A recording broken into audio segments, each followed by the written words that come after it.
22 लाखांच्या करथकबाकीवर महापालिकेचा बडगा, राजापेठेतील मालमत्ता सील. 5 जून मालमत्ता कर थकवाऱ्यांवर नगरपालिका विरोधात अमरावती नगर महानगरपालिकेने आक्रमक भूमिका घेतली असून राजापेठ परिसरात एका मालमत्तेवर तब्बल 22,21,000 रुपयांच्या थकबाकी पोटी सीलची कारवाई करण्यात आली.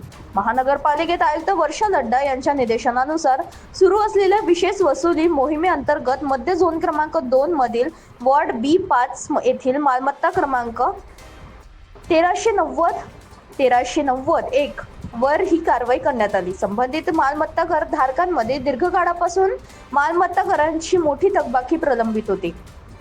महापालिकेकडून वारंवार नोटीस बजावून तसेच कर भरण्याबाबत सूचना देऊनही कर थकबाकीवाऱ्यांची भरणा करण्यात आली नाही. त्यामुळे अखेर प्रशासनाने कठोर पाऊल उचलत संबंधित मालमत्ता सील केली. महापालिकेच्या अधिकाऱ्यांनी सांगितले की शहरातील विकास कामे, पायाभूत सुविधा आणि नागरी सेवांसाठी मालमत्ता कर हे प्रमुख उत्पन्नाचे साधन आहे. त्यामुळे मोठ्या प्रमाणात थकबाकी असलेल्या मालमत्ता विशेष लक्ष ठेवण्यात येत असून कर न भरणाऱ्यांवर जप्ती, सीलिंग आणि अन्य कायदेशीर कारवाई केल्या जात राहील. मध्य झोनचे सहाय्यक आयुक्त भूषण पुसतकर यांच्या नेतृत्वाखाली ही कारवाई पार पडली.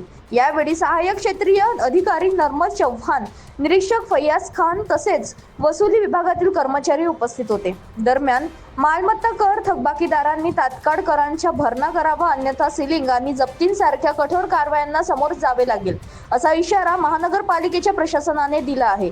आगामी काळात वसुली मोहीम आणखी तीव्र करण्यात येणार असल्याचेही प्रशासनाने स्पष्ट केले आहे.